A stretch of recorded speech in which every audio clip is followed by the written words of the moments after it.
बाद home tab की जानकारी लेते हैं।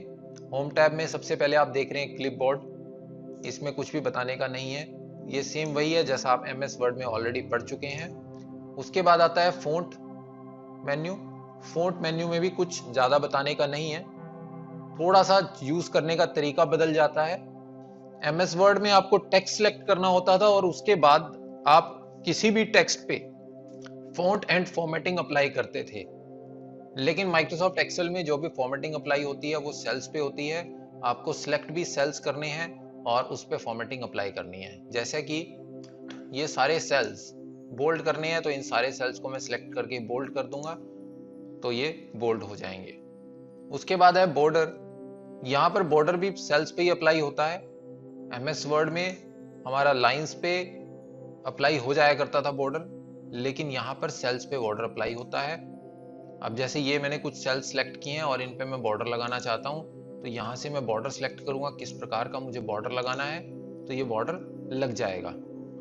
बॉर्डर कई प्रकार के हो सकते हैं। अगर आपको सभी लाइंस को हाईलाइट करना है, यानी जो बीच में आप देख रहे हैं सेल्स के पार्टीशंस हैं उनको भी हाईलाइट करना है, तो ये ऑल बॉर्डर आप लगाएंगे।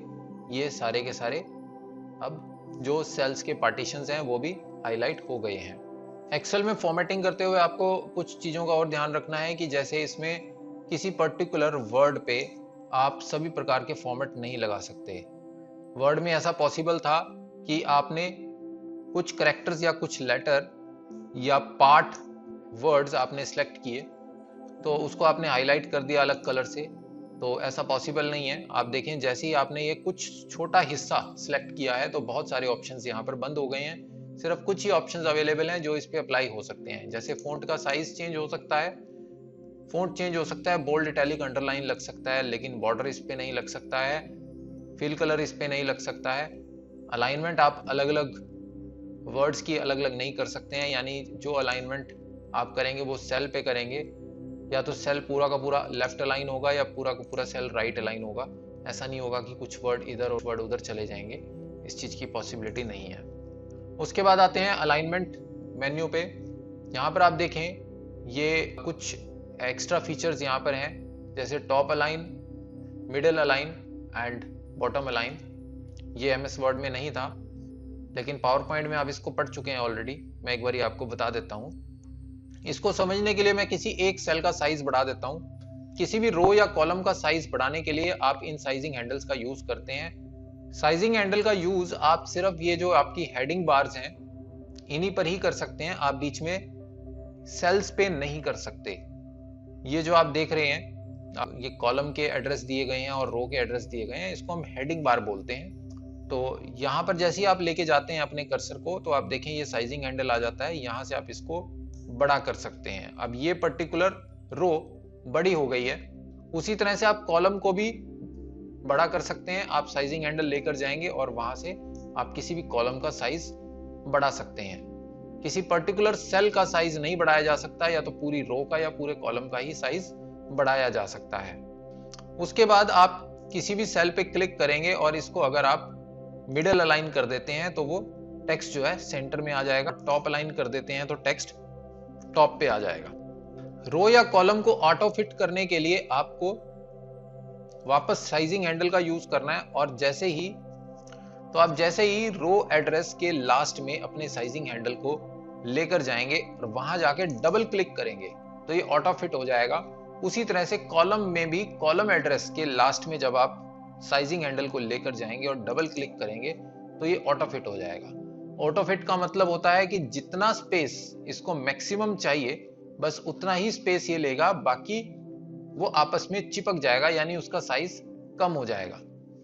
बहुत सारी रोज या बहुत सारे कॉलम्स का एक साथ साइज भी आप बढ़ा सकते हैं। उसके लिए आपको उन सारों को एक साथ सिलेक्ट करना है और किसी भी एक रो के साइजिंग हैंडल को आप बढ़ाएंगे तो वो सब पे अप्लाई हो जाएगा जितना आपने सिलेक्ट किया है। साइज बढ़ाने या घटाने का एक तरीका और भी है कि आप राइट क्लिक करके रो हाइट को डिफाइन कर सकते हैं। यहां पर आप इसकी हाइट को डिफाइन कर सकते हैं। मान लीजिए मैं यहाँ 15 रखना चाहता हूं, तो इन सब की ये 15 हो गई है।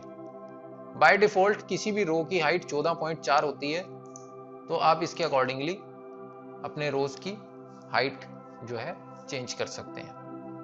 किसी भी रो को पूरा सिलेक्ट करने के लिए आप उस रो नंबर के ऊपर क्लिक करेंगे तो आप देखें ये रो पूरी सिलेक्ट हो जाती है। अब अगर आप इस पे कोई भी स्टाइल अप्लाई करेंगे, जैसे मैंने फिल कलर किया, तो ये फिल कलर लास्ट तक अप्लाई हो जाएगा, यानी कॉलम नंबर XFD तक अप्लाई होगा। उसी तरह से आप कॉलम पे भी कुछ भी स्टाइल अप्लाई कर सकते हैं, और वो अगर आप ऊपर से इस पे सिलेक्ट करके पूरी कॉलम को ले लेते हैं तो लास्ट तक वो स्टाइल अप्लाई हो जाएगा। जहां पेज खत्म हो जाता है उसके बाद भी वो स्टाइल अप्लाई होगा। तो इस तरह से आप सेल्स की, रोज की एंड कॉलम्स की स्पेसिंग को एडजस्ट कर सकते हैं। साइजिंग हैंडल्स का यूज हमें अक्सर करना पड़ता है, बिकॉज डाटा जब बहुत ज्यादा होता है तो हम उसको एडजस्ट करते हैं। एक चीज और ध्यान देने वाली है कि अगर किसी सेल में डाटा ज्यादा है और हम साइजिंग हैंडल से उसको जगह कम देते हैं, यानी जितना डाटा है उससे भी छोटा हम उस सेल को कर देते हैं, तो वो डाटा पीछे छुप जाता है। ऐसा नहीं कि वो डाटा डिलीट हो जाएगा, ऐसा नहीं होता है, लेकिन वो बैकग्राउंड में छिप जाता है। एक चीज का ध्यान हमें यहां और देना है, जैसे कि आप यहां देख रहे हैं, यहां सेल्समैन 2 लिखा है। जो डाटा छुपा हुआ है वो देखने के लिए आप ऊपर फॉर्मूला बार में देख सकते हैं, वहां पे आपको कंप्लीट डाटा दिख जाएगा। और एक चीज का ध्यान और आपको देना है कि अगर उससे नेक्स्ट सेल में डाटा नहीं है तो इस सेल का डाटा आपको पूरा दिखेगा, वहां तक दिखेगा जहां तक किसी सेल में कोई डाटा नहीं है। अब जैसे ये सेल्समैन 2 वर्ड लिखा है, सेल्स में ये पूरा नजर नहीं आ रहा है। अगर मैं इस पर्टिकुलर सेल को वापस से भर देता हूं तो ये डाटा यहां से ट्रंकेट हो गया, यानी दिख नहीं रहा है, लेकिन वो बैकग्राउंड में है। अगर आप चाहते हैं कि डाटा ट्रंकेट ना हो और वो ऑटोमेटिकली सेल्स के साइज को एडजस्ट करके आपको नजर आए, आप कॉलम की विड्थ के साथ छेड़छाड़ नहीं करना चाहते, लेकिन आप चाहते हैं कि उसकी हाइट एडजस्ट हो जाए, तो उसके लिए आपको रैप टेक्स्ट करना होता है। जिस भी सेल पे आप रैप टेक्स्ट करेंगे उसका डाटा आपको पूरा नजर आएगा, लेकिन उसमें सेल की हाइट बढ़ जाएगी, विड्थ नहीं बढ़ेगी। आप पूरे रो पे ये अप्लाई कर सकते हैं, पूरे कॉलम पे आप अप्लाई कर सकते हैं। अब जैसे इसको मैं अप्लाई करता हूं तो सभी की सभी जगह ये कंडीशन अप्लाई हो गई है। तो आप देखें सभी की सभी जगह ये कंडीशन अप्लाई हो गई है, सभी के सभी सेल्स अब बड़े हो गए हैं, उनकी हाइट इंक्रीज हो गई है और डाटा पूरा दिखने लगा है। वापस से रैप टेक्स्ट बंद करने के लिए आप उतने एरिया को फिर से सिलेक्ट करेंगे और रैप टेक्स्ट को बंद कर देंगे, और ये डाटा वापस से कॉम्पैक्ट हो जाएगा और ट्रंकेट हो जाएगा। एक्सेल में हमारा डाटा बहुत ज्यादा होता है और उसको पेज पे एडजस्ट करना बहुत बड़ी चुनौती होती है, और उसमें कई बारी हमें उसकी ओरिएंटेशन भी चेंज करनी होती है। जगह कम होने की वजह से हमें ओरिएंटेशन चेंज करनी पड़ती है। जैसे ओरिएंटेशन चेंज करने से मेरा मतलब उसको वर्टिकल टेक्स्ट बनाना, या उसको रोटेट कर देना, टेक्स्ट अप कर देना या टेक्स्ट डाउन कर देना से है, जिससे कि हम उसको सेल्स के अंदर डाटा को पूरा एडजस्ट कर सकें। अब यहां से अगर मैं इसको वर्टिकल टेक्स्ट ले लेता हूं तो आप देखिए ये सभी के सभी सेल, मैंने कॉलम नंबर बी पे इसको अप्लाई किया है, तो सभी के सभी सेल्स वर्टिकल टेक्स्ट में कन्वर्ट हो गए हैं। मैं इसको रोटेट टेक्स्ट अप भी कर सकता हूं इस टाइप से, या इसको एंगल वाइज भी मैं कर सकता हूं, यानी तिरछा वो नजर आए कुछ इस तरह से। इसके बाद एक चीज और है जो कि बहुत ही ज्यादा ध्यान देने लायक है और समझने वाली है, वो है मर्ज एंड सेंटर। जब हमें डाटा अरेंज करना होता है तो हमें मर्जिंग की बहुत ज्यादा जरूरत होती है। जैसे मैंने यहां पर इन दोनों सेल्स को मर्ज किया, मर्ज करके दोनों सेल्स के बीच में मैंने लिखा माइक्रोसॉफ्ट ऑफिस स्टूडेंट 2019। अगर मैं इसकी मर्जिंग को हटा देता हूं तो आप देखें ये एक्चुअल में 2 सेल्स हैं, लेकिन मैंने इन दोनों सेल्स को मर्ज करके ये ऊपर हेडिंग बनाई है। मर्जिंग की जरूरत हमें हेडिंग्स बनाने के लिए होती है, या जब 2-3 चीजों के सामने हमें सेम वैल्यू लिखनी हो, तब हमें मर्जिंग की जरूरत होती है।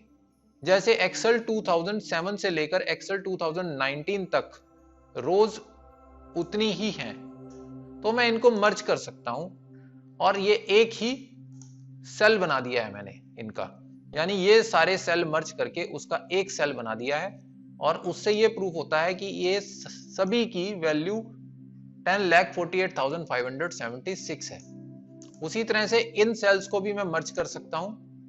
जब मल्टीपल कॉलम्स की हेडिंग सेम होती है, कॉमन हेडिंग होती है, तब भी हमें मर्ज करने की जरूरत पड़ती है। जैसे ये रोज एंड कॉलम्स दोनों ही डायमेंशंस को बता रहे हैं। तो मैं इसके ऊपर एक मास्टर हेडिंग दे सकता हूं और उस पर लिख सकता हूं डायमेंशंस। इस तरह से मैं ऊपर डायमेंशंस लिख सकता हूं। तो ये पर्पस होता है मर्ज एंड सेंटर का। मर्ज एंड सेंटर से रिलेटेड कुछ फीचर्स और हैं, जैसे मर्ज अक्रॉस। मर्ज अक्रॉस का मतलब ये है कि आप सिर्फ एक रो पे इसको अप्लाई करेंगे। अब जैसे ये इतने सारी रोज मैं ले लेता हूं एक साथ और यहां पे मर्ज अक्रॉस करता हूं, तो अब ये अलग रो बन गई है, ये अलग, ये अलग, ये अलग, इस टाइप से ये सारी अलग अलग रोज बन गई हैं, आप देखें। लेकिन अगर मैं इनको मर्ज एंड सेंटर करता तो क्या होता, वो भी मैं आपको दिखा देता हूं। अगर मैं इन सारों को सिलेक्ट करके मर्ज एंड सेंटर कर देता तो वो इन सब की एक ही रो बना देता। लेकिन मर्ज अक्रॉस का मतलब है कि वो रोज बनाएगा बहुत सारी। अगर हम बात करते हैं सिर्फ मर्ज सेल्स की, तो वो किसी भी तरह की फॉर्मेटिंग नहीं लगाएगा। अब यहां से दो ऑप्शन आते हैं, मर्ज एंड सेंटर और मर्ज सेल्स, दोनों सेम है। फर्क सिर्फ इतना है कि अगर आप मर्ज सेल्स करते हैं तो किसी भी प्रकार की फॉर्मेटिंग नहीं अप्लाई होती है, और वहीं अगर आप मर्ज एंड सेंटर करते हैं तो अब आप देखिए ये जो टेक्स्ट मैंने लिखा है ये ऑटोमेटिकली सेंटर में चला गया है, जबकि पहले ये लेफ्ट अलाइंड था। तो मर्ज सेल्स इक्वल है मर्ज एंड सेंटर के, लेकिन मर्ज सेल्स में टेक्स्ट लेफ्ट साइड अलाइंड रहता है, यानी अपनी डिफॉल्ट वैल्यू पे सेट होता है, और मर्ज एंड सेंटर में टेक्स्ट सेंटर में चला जाता है। और वापस से सेल्स को अनमर्ज करने के लिए आप यहाँ पे अनमर्ज पे क्लिक कर सकते हैं और वापस से सेल्स आपके अनमर्ज हो जाएंगे। अनमर्ज करने के लिए मर्ज एंड सेंटर पे दोबारा भी क्लिक करेंगे तब भी वही काम हो जाएगा। तो वापस से अनमर्ज करने के लिए हमारे पास दो तरीके हैं, या तो हम अनमर्ज सेल्स पे क्लिक करेंगे या मर्ज एंड सेंटर वाले बटन पर ही दोबारा क्लिक करेंगे तो ये अनमर्ज हो जाएंगे। अनमर्ज होते ही जो भी डाटा आपके मर्ज सेल्स में था वो ऑटोमेटिकली फर्स्ट सेल पे शिफ्ट हो जाएगा। जैसे अब इसके और इसके ऊपर मैंने डायमेंशंस वाला सेल बनाया था तो वो ऑटोमेटिकली फर्स्ट सेल में शिफ्ट हो गया है। तो अल्टीमेटली मुझे मर्ज एंड सेंटर करके क्या बेनिफिट मिला, ये रोज भी डायमेंशन को बता रही हैं, ये कॉलम्स भी डायमेंशन को बता रहे हैं। मुझे इन दोनों का नाम अलग अलग देना पड़ता, लेकिन मर्ज एंड सेंटर करने पर एक चीज का ध्यान रहे, जब हम मर्ज एंड सेंटर करते हैं और हमारी सभी की सभी सेल्स में डाटा है, तो मर्ज एंड सेंटर करने के बाद सिर्फ फर्स्ट सेल का डाटा ही सेव रहता है।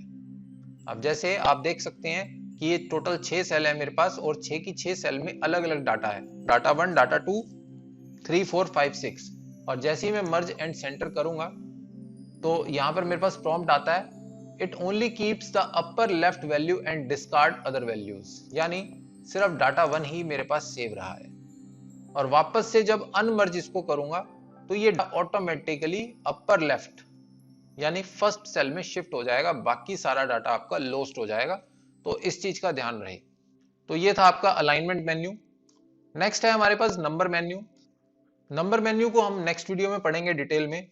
उम्मीद करता हूं कि इस वीडियो में आपको बेसिक क्लियर हो गया होगा एक्सेल का। उम्मीद करता हूं एक्सेल के बारे में जान के आपको अच्छा लगा होगा। मिलते हैं नेक्स्ट वीडियो में।